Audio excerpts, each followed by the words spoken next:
29 या 30 ईयर्स का पेशेंट। और वो बिल्कुल ठीक था। उसके जब हमने हेयरिंग थ्रेशोल्ड चेक किए प्रोटोन ओडोमेट्री पे, तो वो 2015 तक भी वो रिस्पॉन्स कर रहा था। ओके। लेकिन उसको आवाज समझ नहीं आती थी। हम जो बोलते थे ना, लाइक वो हमारी लिप रीडिंग ज्यादा वो कर रहा था।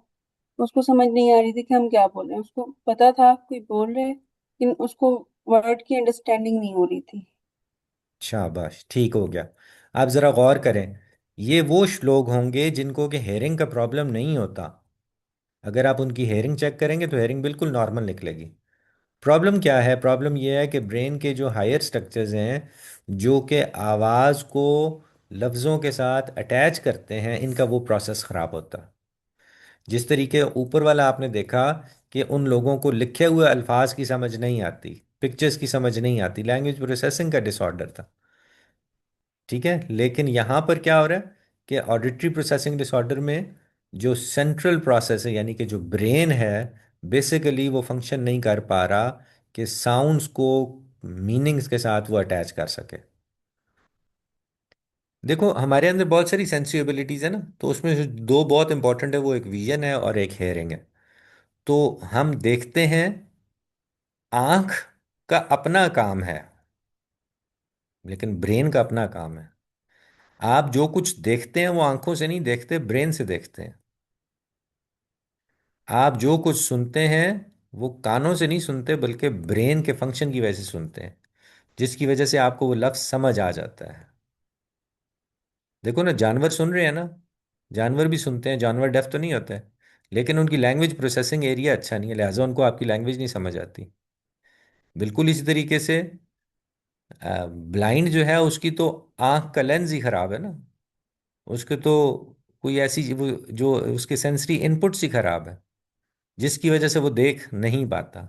अच्छा, आपने कभी गौर किया कि आपकी आंखें खुली भी होती हैं लेकिन आपको समझ नहीं आ रही होती, या आप अपने ख्यालों में मगन होते हैं? ऐसा क्यों हुआ था? क्या आप अंधे हो गए थे? नहीं, आप अंधे नहीं हुए थे, बल्कि उस गिवन टाइम के अंदर आपका जो ब्रेन है, वो उस विजुअल स्टिमुलस को देख ही नहीं रहा, हालांकि आपकी आंखें खुली हैं। तो इसका मतलब क्या हुआ? इसका मतलब ये हुआ कि ऑडिटरी प्रोसेसिंग और लैंग्वेज प्रोसेसिंग का एक ब्रेन का अलहदा से फंक्शन है, जिसके ज़रिए कि वो इन तमाम अल्फाज को देखता है और सुनता है, यानी समझता है। सुनना काफ़ी नहीं है, समझना ज़रूरी है। देखना काफ़ी नहीं है, देख के समझना ज़रूरी है। मेरी बात समझ आ रही है आपको? जी सर। अब यस कोमल, सर। इसमें इसमें जो अगली इंपॉर्टेंट चीज़ है ना, वो जो मैं आपसे बात करना चाहता हूँ, तो क्या लैंग्वेज प्रोसेसिंग डिसऑर्डर के लिए हमारे पास अलहदा से टेस्ट नहीं होने चाहिए? क्या ऑडिटरी प्रोसेसिंग डिसऑर्डर के लिए हमारे पास अलहदा से टेस्ट नहीं होने चाहिए? जी सर, होना तो होने चाहिए। चाहिए ना। अब ये जो लड़की जी। मुझे ऑडियोलॉजी वाली बता रही थी, इसने उस बच्चे के कान चेक कर लिए, उस आदमी के कान चेक कर लिए, जो कि सुनता तो था लेकिन समझता नहीं था। इस तुम्हें ये टेस्ट तो करना ही नहीं चाहिए था। तुम्हें तो टेस्ट करना चाहिए था स्पॉन्डीज। स्पॉन्डीज का पता है आपको? टेस्ट ऑफ स्पॉन्डीज करना चाहिए था आपको। अगर आप तो टेस्ट वो ऑफ क्या? स्पॉन्डीज करते, तो आपको फौरन पता चल जाता है कि इस आदमी को तो ऑडिटरी प्रोसेसिंग डिसऑर्डर है। ठीक है। सो तो इसका sir, pure tone audiometry sir आपको नहीं करनी थी। जी बेटे। सर जो साइकोलॉजिस्ट होते हैं वो टेस्ट करते तो हैं परसेप्शंस वगैरह के, ये। बेटे वो और चीज़ है ना, वो और चीज़ है। तुम चूंकि ऑडियोलॉजी से रिलेटेड हो, तो ऑडियोलॉजी वालों ने जो टेस्ट करना, तो वो था टेस्ट ऑफ स्पॉन्डीज। तो उसमें आपने बोल के उसका टेस्ट करना था, बजाय ये कि उसका आपने पीटीए किया। तो पीटीए आपने नहीं करना था। अच्छा, बिल्कुल इसी तरीके से लैंग्वेज प्रोसेसिंग डिसऑर्डर्स अलहदा हैं, इनके लिए टेस्ट भी अलहदा हैं। अब तीसरे नंबर पे आ जाते हैं। कोमल, आप पढ़ो बेटे, डेवलपमेंटल लैंग्वेज डिसऑर्डर्स।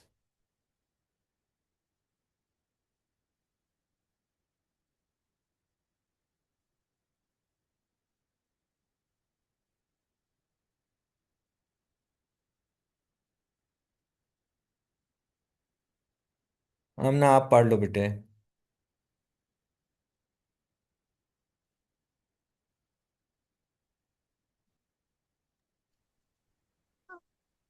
सर मैं पढ़ूं? जी बेटे आप पढ़ लें। Developmental language disorder, receptive and expressive language, struggle with vocabulary, grammar, sentence structure, social language, pragmatics. जी हाँ। तो अब आप देखो, ये है इसका इसका नाम ही अलग है, इसका नाम है डेवलपमेंटल लैंग्वेज डिसऑर्डर। इसका ताल्लुक हमने सेंट्रल ऊपर जो थे ना, वो सेंट्रल प्रोसेसिंग डिसऑर्डर थे। एक होता है सेंट्रल लैंग्वेज प्रोसेसिंग डिसऑर्डर, एक होता है central central auditory processing disorder. एक को कहते हैं CAPD, एक को कहते हैं CLPD। ठीक है, अब ये CLPD और CAPD ये दोनों का ताल्लुक ब्रेन के फंक्शन के साथ था।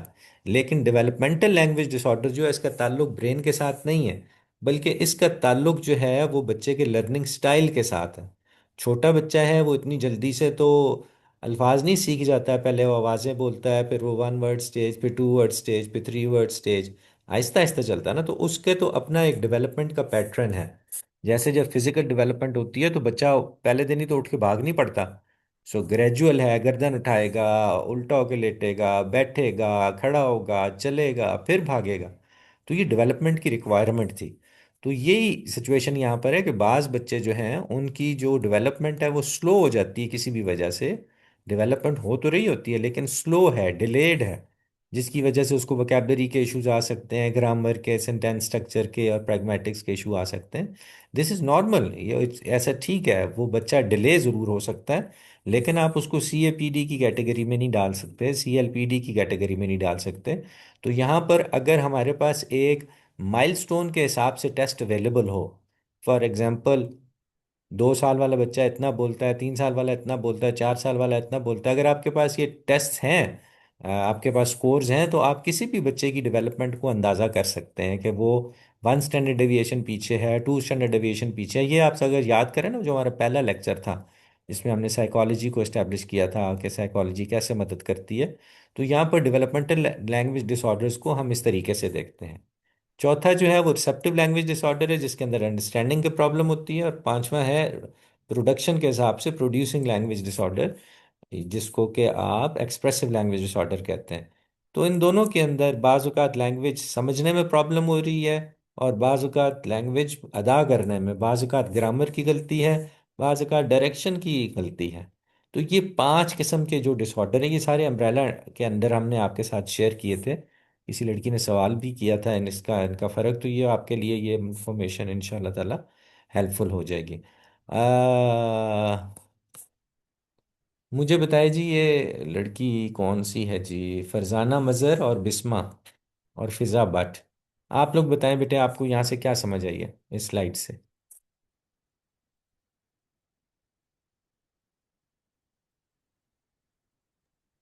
तो ये हमने जो लास्ट स्लाइड में अम्ब्रेला पढ़ा, उसके अकॉर्डिंग हमने ये डिजीजेस डिस्कस किए हैं कि अगर एनाटॉमिकल स्ट्रक्चर में कौन कौन सी डिफरेंस आएंगी, और जो हमारे पास ब्रेन की परसेप्शन है उसमें कौन कौन सी।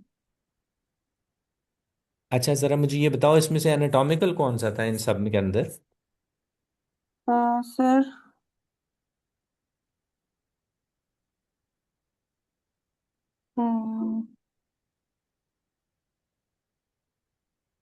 सर ये डेवलपमेंटल में भी अगर उसकी कोई जो आर्टिकुलेटर्स हैं उनकी प्रॉपर डेवलपमेंट नहीं हुई।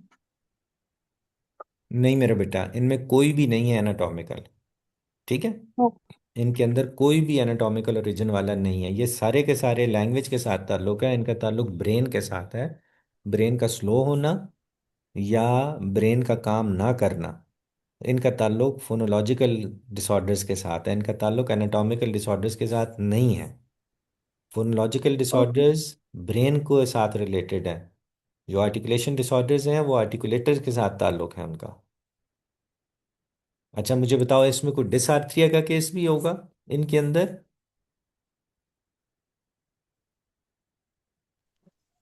Yes, sir. कौन सा?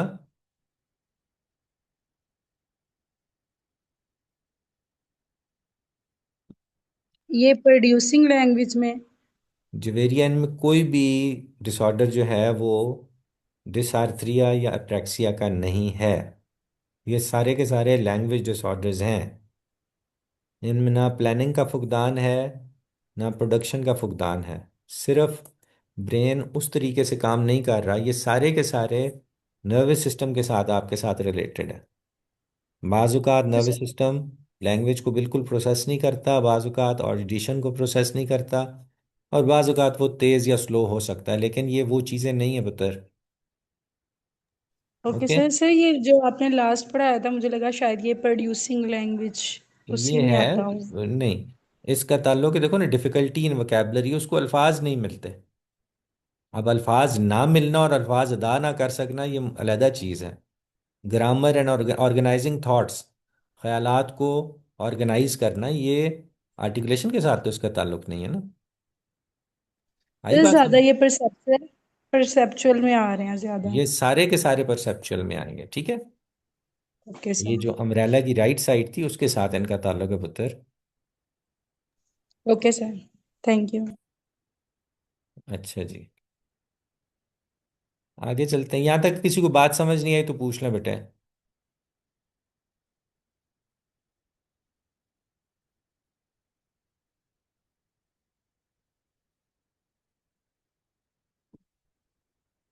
लो जी, ये डायग्राम है जो मुझे बहुत ज़्यादा पसंद आई है, और अगर ये आप लोगों को समझ आ गई ना तो इंशाल्लाह आपके लिए थेरेपी करना जो है वो मुश्किल नहीं रहेगा।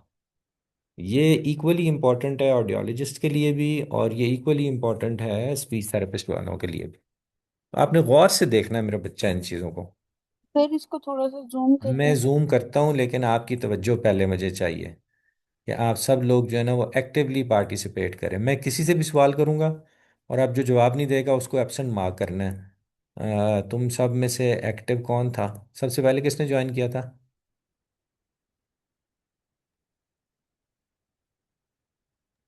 सर करीब। मैंने आयशा अशरफ ने। हाँ आयशा बेटा, आपने अटेंडेंस लगानी है, और जो लोग जवाब नहीं देंगे उनको आपने एब्सेंट लगा देना है। ओके। ओके जी, आप ज़रा गौर कीजिए, मैं इसको बड़ा करता हूँ, जूम करता हूँ आपके लिए।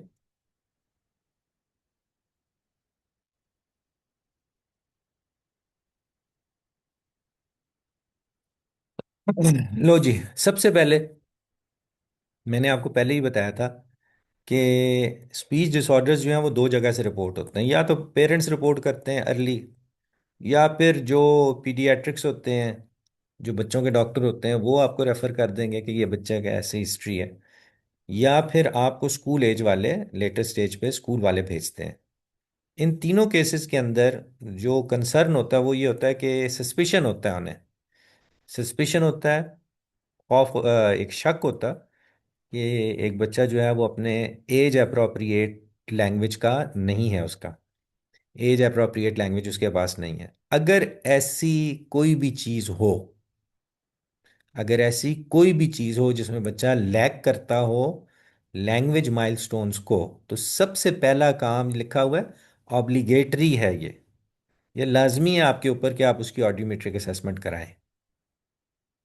अगर कोई बच्चा डिले के साथ आता है, अगर किसी बच्चे की लैंग्वेज अप्रोप्रिएट नहीं है, उसकी ग्रामर की गलतियाँ, उसकी आर्टिकुलेशन की गलतियाँ हैं, उसकी वोकेबलरी जो है वो डिफरेंट है, तो आप उसको सीधा साधा सबसे पहला काम है कि आप उसकी हेयरिंग असेसमेंट कराएं।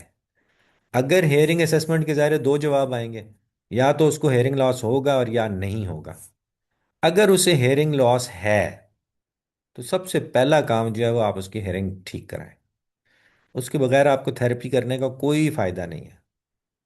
तो सबसे पहला और ज़रूरी काम है वो कि आप ऑब्लिगेटरी तौर पर लाजमी जो है वो आप उसको हेयरिंग स्क्रीनिंग कराएं। और अगर उसके कान हेयरिंग एड लगने हैं तो करा दें, नहीं तो जवाब आया कि हेयरिंग लॉस उसका ठीक है, हेयरिंग एड लग गया, अब उसकी हेयरिंग नॉर्मल हो जाएगी, ओके वापस आ जाए। अब आप उसकी लैंग्वेज को डायग्नोस करें। सबसे पहले आपने क्या डायग्नोस किया? उसकी हेयरिंग को। हेयरिंग डायग्नोस होने के बाद दूसरी चीज़ है लैंग्वेज की डायग्नोसिस करें। लैंग्वेज डायग्नोसिस के अंदर आपके पास दो जवाब आते हैं। क्या कोई आपको लैंग्वेज टेस्ट इंडिकेट करते हैं कि उसके अंदर कोई प्रॉब्लम है या नहीं है? अगर तो प्रॉब्लम उसके अंदर कोई नहीं निकला लैंग्वेज के हिसाब से, ना वो डिलेड निकला, ना उसके अंदर CAPD निकला, ना उसके अंदर CLPD निकला, ना उसके अंदर कोई और लर्निंग के इश्यूज निकले, तो आप क्या करें? सीधा साधा उसको छोड़ दीजिए, उसको कहें जी कि कोई सस्पिशन नहीं है हमारे पास, और स्पीच और लैंग्वेज आप इसको क्लास में रखें और ये ठीक हो जाएगा। लेकिन अगर ये प्रॉब्लम नज़र आते हैं तो आपने क्या करना है, अब उसकी डिफरेंशियल डायग्नोसिस करना है। डिफरेंशियल डायग्नोसिस क्या किसको कहते हैं, कि जिसमें आप डिफरेंशिएट करते हैं। लैंग्वेज डिसऑर्डर तो बहुत बड़ी चीज़ होती है ना। अगर एक बच्चे को लैंग्वेज डिसऑर्डर है तो उसके पीछे बहुत सारे रीजंस हो सकते हैं। फॉर एग्जांपल एनवायरनमेंट का रीज़न हो सकता है, फॉर एग्जांपल सेंसरी रीजन हो सकते हैं, फॉर एग्जांपल डेवलपमेंटल रीजंस हो सकते हैं, कुछ भी हो सकता है आपको। तो अब आपने लैंग्वेज डिसऑर्डर्स को डिफरेंशिएट करना है कि किसी बच्चे के अंदर लैंग्वेज डिसऑर्डर क्यों है। मिसाल के तौर पर मैं आपको सबसे पहले मिसाल जो दे रहा हूँ, ये कलर्ड वाले की दे रहा हूँ, हेयरिंग लॉस वाले की। अगर एक बच्चा जिसका आप डिफरेंशियल डायग्नोसिस करना चाहते हैं, जिसको यहाँ पर यस का जवाब आया था, सस्पिशियस फाइंडिंग आपके पास, तो आप देखें क्या उसको हेयरिंग लॉस है कि नहीं है, क्या उसको परवेसिव डेवलपमेंटल डिसऑर्डर है कि नहीं है, मेंटल रिटार्डेशन है कि नहीं है, multiple handicaps, language relevant genetic syndrome, neurological disorders, conduct and emotional disorder, other communication disorders, fluency.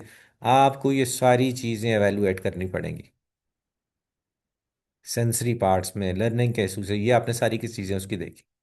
दूसरी तरफ देखें कि अगर एक बच्चा जो है उसको उसका एनवायरनमेंट ही ठीक नहीं है, उसके माँ बाप ही नहीं बोलते थे इसलिए वो नहीं बोलता, या उसको बोलने के लिए कोई मॉडल नहीं मिला, या उसका ह्यूमन कांटेक्ट बहुत थोड़ा रहा, उसको सिखाया नहीं गया, तो इस केस के अंदर एनवायरमेंटल सोश लैंग्वेज एबनॉर्मेलिटी जो है, एनवायरमेंटल एनवायरनमेंट की वजह से हो रही है, ये क्या काफ़ी है? अगर बहुत ज़्यादा है, अगर तो बहुत ज़्यादा है तो फिर आप इसको ट्रीट करेंगे। अगर ये ज़्यादा नहीं है तो फिर वापस आप इस तरफ आ जाएं, इन चीज़ों के अंदर जवाब तलाश कीजिए। अगर इन्वायरमेंट के अंदर प्रॉब्लम बहुत ज़्यादा है तो फिर आप इन्वायरमेंट को ठीक करेंगे, इन चीज़ों को रूल आउट कर देंगे, इनको कहेंगे ये तो नहीं है, इसको इसका एनवायरनमेंट ही सही नहीं था, इसके एनवायरनमेंट को ठीक करें। और ठीक कैसे करेंगे? ऐसे ठीक करेंगे कि आप यहाँ से जाते आते आते इधर आ जाएंगे एवेलुएशन के ऊपर, और फिर डिसीजन करेंगे आपने उसकी काउंसलिंग करनी है, पेरेंट ट्रेनिंग करनी है, एनी थेरेपी करनी है, या आप इन्वायरमेंट को बेहतर करने के लिए करेंगे। लेकिन अगर एनवायरनमेंट का बहुत ज़्यादा रोल आपको नज़र नहीं आ रहा, आप वापस इधर आ जाएंगे इस एरिया के ऊपर। अब आप फिर देखें क्या उसको हेयरिंग लॉस तो नहीं है, डेवलपमेंटल डिसऑर्डर, मेंटल रिटार्डेशन, ये सारी चीज़ें चेक करें, इनके अलग अलग टेस्ट मौजूद है हमारे पास। आपको ये सारी चीज़ें रूल आउट करनी पड़ेंगी। उसके बाद अगर तो इनका जवाब, अगर इन तमाम चीज़ों का जवाब आया नो, कि इनमें से भी कुछ नहीं है, तो आप क्या करेंगे कि आप समझेंगे कि यार ये मेरा ख्याल है सिर्फ डिलेड है, this child is only delayed. Delay होना कोई बात नहीं, डिले होना कोई बात नहीं। और अगर वो डिले है तो आप क्या करेंगे कि आप कुछ अरसे बाद दोबारा उसका टेस्ट कीजिए और देखें कि वो लेट ब्लूमर है। लेट ब्लूमर क्या मतलब? कि आहिस्ता आहिस्ता लर्न कर रहा है। और अगर वो आहिस्ता आहिस्ता भी नहीं लर्न कर रहा, अब आप दोबारा से उसको स्टडी करें और देखें कि वो क्या करना, वो किस स्टेज पर जा रहा है। अगर फिर भी वो ना इसके बावजूद भी नहीं सीख सका, इसके बावजूद भी नहीं सीख सका, तो अब आप देखेंगे कि या तो उसको स्पेसिफिक लैंग्वेज डेवलपमेंटल डिसऑर्डर होगा, या आप उसको अलहदा से देखो। This is red colour, red colour is more of a shock to everyone. अगर आप इधर आ जाते हैं तो अब आप उसकी इंटरवेंशन करें, फॉलो अप करें और अपने डिसीजंस करें। मैं सुनता हूँ तुम्हारी बात जवेरिया। सो अब ज़रा गौर कर लें, बिल्कुल इसी तरीके से अगर ये वाली प्रॉब्लम्स आपको नज़र आईं तो अब आपने क्या करना है? Developmental speech and language with comorbidity. इसका मतलब ये हो कि उसका स्पीच लैंग्वेज प्रॉब्लम अकेला नहीं है, उसके अंदर को कोमॉर्बिड कंडीशन है। फॉर एग्जांपल उसके लर्निंग के प्रॉब्लम्स भी है, और वो डेफ भी है, और उसके अंदर मेमोरी के इश्यूज भी हैं, उसके अंदर बिहेवियर के प्रॉब्लम, यानी और बहुत सी, फॉर एग्जांपल फिजिकली डिसेबल्ड भी है, फॉर एग्जांपल आंखें भी ख़राब है, फॉर एग्जांपल अटेंशन का प्रॉब्लम है, यानी को मॉर्बिड कंडीशंस हैं। और अगर को मॉर्बिड कंडीशंस आ जाती हैं तो आपने देखना होगा कि पहले किसको ठीक करना है। अच्छा, ये सारी की सारी जो स्लाइड है, ये दिस इज़ वेरी इंपॉर्टेंट और कंप्रीहेंसिव स्लाइड है। अगर बेटे आप लोगों को ये समझ आ जाती है ना, तो इंशाल्लाह ताला you will never have a question कि मुझे क्या करना है और मेरा केस आया, मुझे उसके बारे में क्या करना है। जवेरिया कुछ कह रही थी। सर ये मेरा डिस्कनेक्ट हो गया था, एक दफा दोबारा बता देंगे यहाँ से? अगर ये सारी डिजीज उसको होती है, हेयरिंग लॉस और ये न्यूरोलॉजिकल डिसऑर्डर, पिंक बॉक्स के बाद अगर हम रेड में आए, फिर वहां से थोड़ा सा आगे बता दें। Sir okay. मैंने ये लेट ब्लूमर का पूछना था। अच्छा, लेट ब्लूमर कहते हैं बेटे जो देर से, कुछ फूल होते हैं ना वो देर से खिलते हैं। वो मैं गेंदे के फूल लेके आया, जब सबके मुरझा गए तो मेरे निकल आए। तो उन्होंने कहा जी की होया, कहते ये देसी पौधा था ना इसलिए ये देर से निकला। ये तो खैर कॉमन टर्म हो गया। हर बच्चा एग्जैक्ट टाइम, गिवन टाइम के ऊपर ब्लॉसम नहीं करता, बल्कि कुछ तो देर सवेर हो सकती है, तो उनको लेट ब्लूमर्स कहा जाता है, जो थोड़ा देर से जो है वो चले, देर से बैठे, देर से बोले वगैरह वगैरह। तो लेट ब्लूमर होना कोई बात नहीं होती, वो अपना कम अप कर जाते हैं। देखो ये ग्रीन कलर में दिया हुआ लेट ब्लूमर। मैं ये जो, जी जुवेरिया। सर अगर लेट ब्लूमर्स लाइक, अब हम वेट करेंगे कि मतलब अगर एक बच्चा हमें पता चल रहा है कि वो बोल नहीं रहा, हाँ ठीक हाँ। है, 3 साढ़े 3 तक हम वेट करेंगे या उसकी स्पीच थेरेपी, मतलब उसको उसकी नहीं मदर नहीं, को रिकमेंडेशन दे दें कि आप। स्पीच थेरेपी आपने करनी है उसकी। अब ये ओके सर। अगली चीज आपने ये देखनी होती है ना, मैंने आपको पहले बताया था कि 1 स्टैंडर्ड डेविएशन दूर है या 2 स्टैंडर्ड डेविएशन दूर है। अगर 1 स्टैंडर्ड डेविएशन दूर है और थोड़ा सा उसके अंदर डिले है तो वो कम हो जाएगा। लेकिन अगर ज़्यादा है तो फिर उसके लिए फिर आपको हो सकता है कि एक्स्ट्रा स्पीच थेरेपी आपको अलहदा से करनी पड़े, और एजुकेशन के साथ साथ। सो लेट ब्लूमर्स में भी फिर आप कैटेगरी देख लेना कितना लेट है।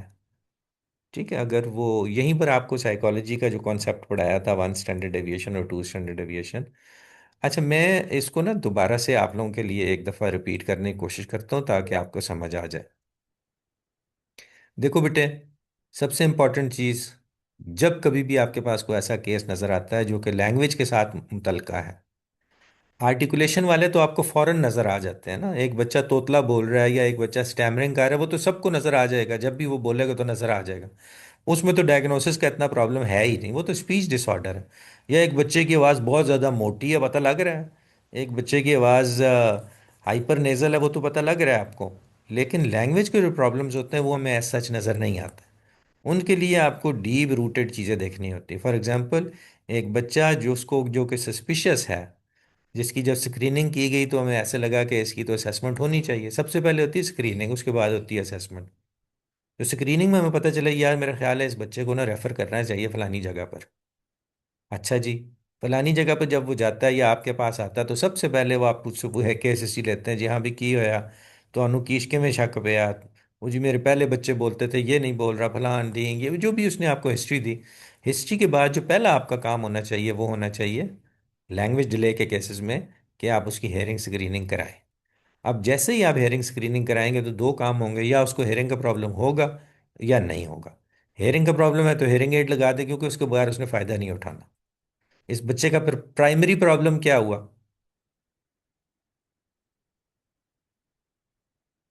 फिर हेयरिंग लॉस। शाबाश, एक बच्चा जो है अगर हेयरिंग लॉस की वजह से नहीं बोल रहा तो इसका मतलब है प्राइमरी प्रॉब्लम क्या है?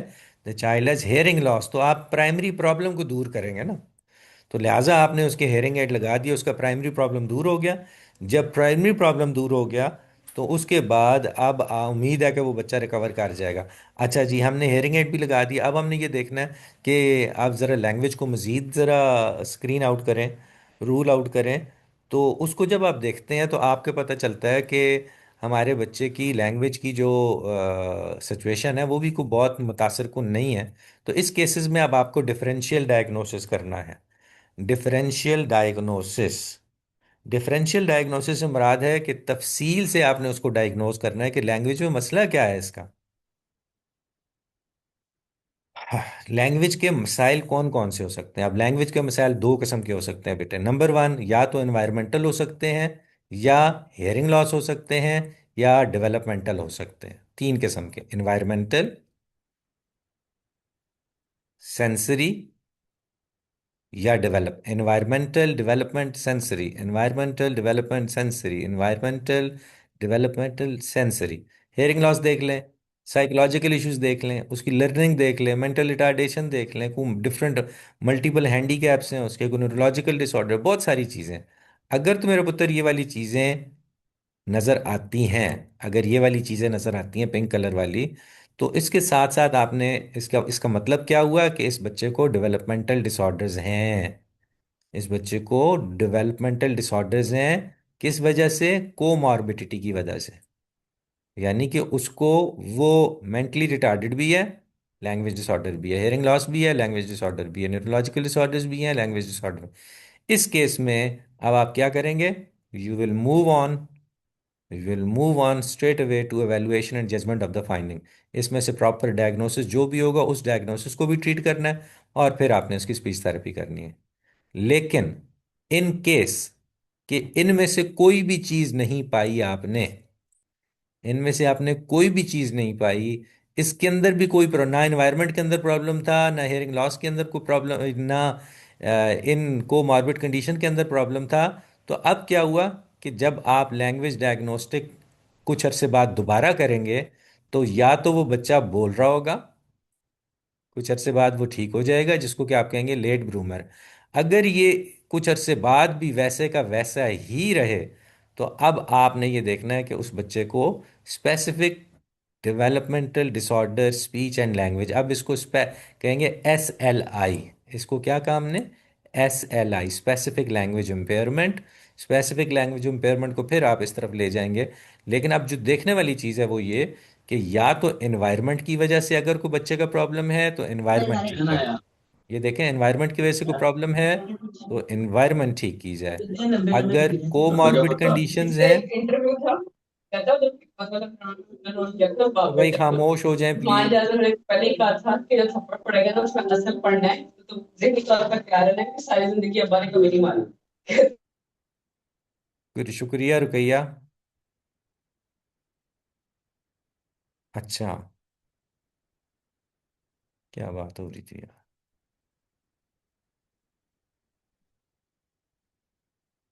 सर अच्छा। मेरा एक क्वेश्चन। जी माइन।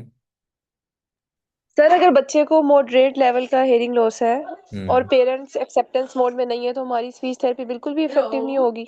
नहीं नहीं, मॉडरेट हेयरिंग लॉस वाला बच्चा लैंग्वेज लर्न कर लेता है, डिलेड हो जाएगा ना। मॉडरेट वाला तो लैंग्वेज लर्न कर लेगा, लेकिन वो डिले की सर कैटेगरी में आ जाएगा। लैंग्वेज उसकी ठीक ठीक है लेकिन आर्टिकुलेशन इश्यूज ज्यादा है। बेटे तो वही बात है ना, लैंग्वेज लर्न कर रहा है, उसको इतना सिग्निफिकेंट हैंडीकैप नहीं है, वो पेरेंट्स हैंडीकैप नहीं लगा रहे, अभी उनको समझ नहीं आ रही। जब बच्चा थोड़ा सा बड़ा होगा और उसकी आर्टिकुलेशन फिर भी वैसी ही रहेगी, तब उनके कान खड़े हो जाएंगे। Okay sir. तो इस स्लाइड पे अगर आपने गौर किया हो बच्चों, तो ये बड़ी एक कंप्रीहेंसिव स्लाइड है। मेरी ये ख्वाहिश है कि आप लोग इसको बनाना सीखें हैं। इसको आई वुड लाइक कि आप अपने हाथ से बना के अगर मुझे देंगे तो मैं ज़्यादा खुश हूँगा, ताकि आप लोग इसको सीख सकें। बहुत इंपॉर्टेंट चीज़ है। इन तमाम कंडीशंस को कहते हैं कोमॉर्बिड कंडीशंस। क्या कहते हैं? क्या कहते हैं? Comorbid comorbid. Condition. Comorbid. Comorbid किसी चीज़ के साथ, यानी स्पीच डिसऑर्डर है हेयरिंग लॉस के साथ, स्पीच डिसऑर्डर है मेंटल रिटार्डेशन के साथ, स्पीच डिसऑर्डर है फिजिकल डिसेबिलिटी के साथ, स्पीच डिसऑर्डर है न्यूरोलॉजिकल डिसेबिलिटी। तो अब इन सब में प्राइमरी फैक्टर्स ये वाले होते हैं, स्पीच डिसऑर्डर बाद में होता है। ये प्राइमरी फैक्टर्स कहलाएंगे। ठीक है, ये प्राइमरी फैक्टर्स हैं, इनमें इनको ठीक करना बड़ा ज़रूरी है। ये ठीक करेंगे तो स्पीच ऑटोमेटिकली ठीक होती चली जाएगी। ये ठीक होंगे तो प्रॉब्लम खत्म होगा। एनवायरनमेंट को ठीक करेंगे तो प्रॉब्लम ठीक होगा। जब ये दोनों इकट्ठे होते हैं तो उसको हम कहते हैं disorders of speech and language with comorbidity. तो कोमॉर्बिडिटी के अंदर देखेंगे, खाली स्पीच आपने नहीं ठीक करनी, बल्कि इन चीजों को भी ठीक करना है। कोमॉर्बिड कंडीशंस है, कान नहीं है इसलिए नहीं बोल पा रहा, दिमाग नहीं है इसलिए नहीं बोल पा रहा, लर्निंग नहीं है इसलिए बोल पा रहा, इमोशनल डिसऑर्डर्स है इसलिए इसकी लैंग्वेज डिलेड है। तो जब ये कोमॉर्बिडिटी आए तो इनको ठीक करें। जब ये अलैदा से आए तो इनको हम कहेंगे SLI, स्पेसिफिक लैंग्वेज इम्पेयरमेंट। ये चीज़ें नहीं हैं। जब कोमॉर्बिड कंडीशन नहीं है तो हम उनको कहेंगे SLI। कोमॉर्बिड कंडीशंस नहीं है तो उनको कहेंगे SLI। कोमॉर्बिड कंडीशंस हैं तो उसको कहेंगे DDSL, disorder of speech and language. मियाँ साहब बताएं मैंने क्या कहा है?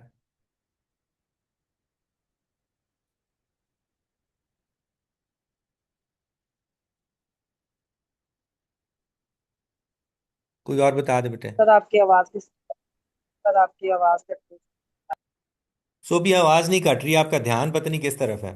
कोई और बोले भाई। है।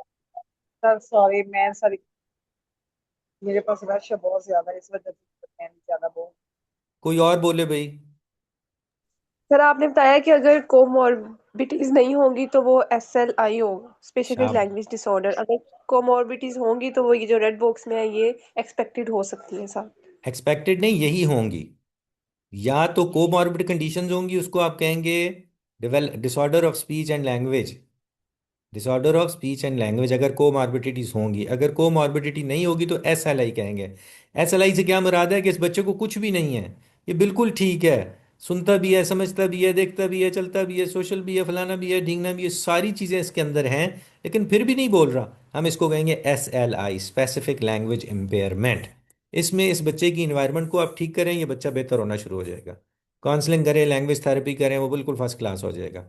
लेकिन अगर कोमॉर्बिडिटी है, अब इन सब के अंदर language as a secondary issue आता है। इन सब के अंदर language as a primary issue आता है। ये language as a secondary issue, कान नहीं है इसलिए नहीं बोलना सीखा, सेकेंडरी है। कान ठीक है फिर भी नहीं बोल रहा, this is called specific language. बात समझ आई?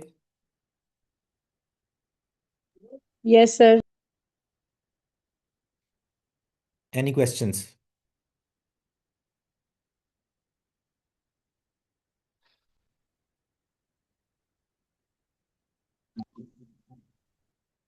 बेटे आज ना आप सब लोगों ने मुझे बिल्कुल मायूस किया। I am not very happy about today, totally unhappy. I sir don't आज नो, इनसे आपको समझ नहीं बहुत आई। खराब। आपको समझ नहीं आई है, मैंने पढ़ाया अच्छा नहीं है ये भी हो सकता है, मैंने बताया अच्छा नहीं है ये भी हो सकता है, लेकिन आप लोगों की पार्टिसिपेशन भी नहीं थी। एटलीस्ट आप क्वेश्चन तो कर सकते थे ना। So I am just stopping it now. मेरा दिल नहीं कर रहा आप लोगों को मज़ीद पढ़ाने का। आप बराए मेहरबानी कोई एक बच्चा अटेंडेंस लगा लें। Okay, bye bye.